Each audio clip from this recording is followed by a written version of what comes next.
Allah will tell the men to grow their beards. He will tell us to not consume this or not consume that. Women are not allowed to pluck their eyebrows, are not allowed to shave their head bald.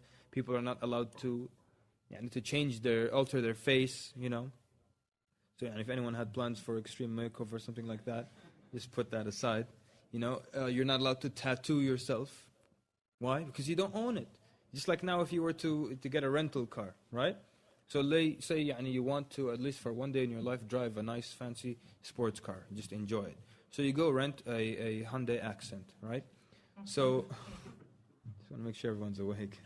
So what happens, I know you are. So, let's say you rent it and it was, silver. So I say, that's nothing fancy. I want a yellow car. So can you take it now and paint it? You take it to Meko, right? They do a good job, right? So can you take it and repaint the car, change its color? Can you? Why not? Naam? You don't own it. That's one reason. It's just the main reason. The other reason is you only have it for a day. It doesn't make any sense. So also the same thing. You can't alter your body and you can't do tattoos because you don't own it. Allah subhanahu wa ta'ala owns it and He forbade you from it. And Allah has the right to tell us how we can take care of our bodies. That's why you also find you're not allowed to commit suicide. You're not allowed to kill yourself because you don't own yourself.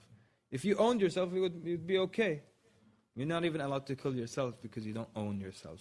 That's why one of the philosophers, a German philosopher, he said, to be free in the hellfire is better than to be a slave in paradise. Of course, he doesn't understand.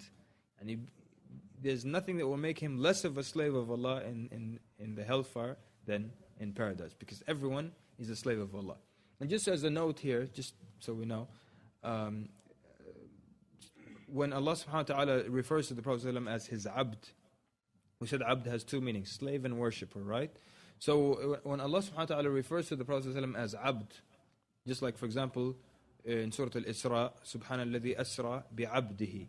So here, which abd does it mean? Does it mean worshipper or does it mean servant, a slave? What do you think? Here it means worshipper. Why? Because, if Allah Azza wa Jal is mentioning the Prophet ﷺ in a different category. Because the greatest thing you can be is a abd, a worshipper of Allah subhanahu wa ta'ala.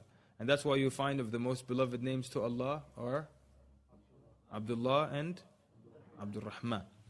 And so, if the Prophet ﷺ was mentioned as a abd here, meaning that he is owned by Allah, just like the trees are owned by Allah, it's not a special thing. So whenever Allah subhanahu wa ta'ala refers to the Prophet ﷺ as his abd, he means a worshipper of Allah.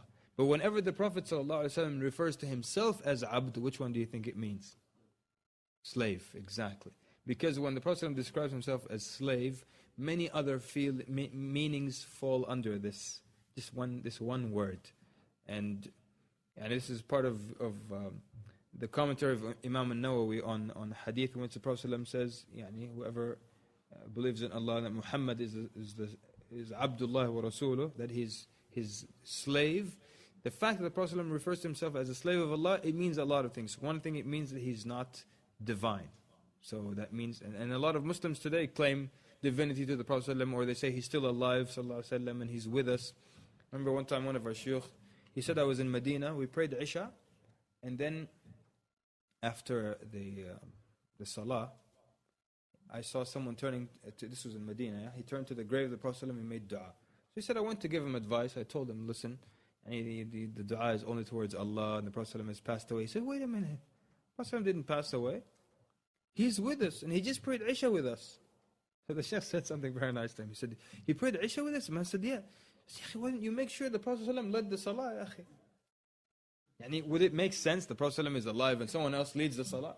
You should have let him lead the Salah. So then I kind of realized, okay, this is strange. Probably not with this then. So, but this all comes just from the Prophet ﷺ calling himself Abd.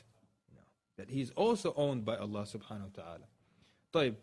The Muslim scholars say whoever shows Haaya towards Allah, Allah will raise him to the level of the awliya. Awliya are the righteous people, or the people that are loved and protected by Allah subhanahu wa ta'ala. Alright, so we'll end here. Subhanakallahumma rabbana wa bihamdik ashhadu an la ilaha illa anta astaghfiruka wa atubu ilayk. On the Q&A section or session. What causes you to lose Haaya? Anyone think of anything? Naam? for sure, if you get used to that, yeah. Naam? Al-Ma'asi, the Shaykh is saying that, the sins, and also constantly falling into sins. It becomes like, as we described, just like something that falls on your nose, you go like this, it goes away. You're so used to it, so casual, And also now, going on the sins, people, when they rename a sin, they make it so nice and innocent, and so people don't see it as a bad sin. How about some examples? Naam? White lie. So now these are white lie. What else? Things that have nice euphemisms. Euphemism. Naam? I'm not lying, I'm joking. Euphemism, a word that sounds nice, and it replaces something that's bad. That's not nice. So, I'm joking. A joke is not a lie, or a white lie. You color it. What else? Yes, sir. Okay, so these are excuses, like things like it doesn't hurt anyone, it's alright. What you don't know won't hurt you. How about, especially the young people, the way the sins are given different names, it makes it sound very casual, From drugs to, fornication. How about fornication? How about euphemisms for that? Making love. So innocent, Or sleeping together. It's like everybody sleeps, nothing, no harm. These things, they make the sin seem like, just sparing the brothers my repeated jokes, but like nothing happened. She went over there and slept, I slept over here. We woke up in the morning, good morning, halas. No, very innocent. So these things, they mask the wicked deed. How about for drugs? Are there any, yes sir? Getting high, okay. Naam? Do what now? That's too hip for me. But I thought there were other things they called them, Okay. Anyways. So we were saying sins and constantly falling into sins, and when society makes these sins acceptable, what else will decrease hayat from someone? Sorry? Kibr. Okay. So arrogance for sure. And that's why the people who are arrogant, they'll be punished. They will enter the hellfire in a state of humiliation. Allah will humiliate them. And the people who are arrogant, they'll be like ants on the Day of Judgment. People might step on them. And here, they were so pompous and proud of it. How about something we mentioned yesterday that takes hayat away from people? Just for the sake of this weekend, yeah. Yeah, music. How about music? It really takes hayat from people. And those who don't want to agree with that, just think, you ever seen any dancer who just was too shy to get up and dance in front of people? So, I'm not well clothed, I can't get up in front of these men. That's their job. That's what they do for a living. No haya at all. Generally you find respectable people, they dance in front of each other. Very strange thing. One of the things I always thank Allah Azza wa Jal for is that my father never danced in front of me in my life.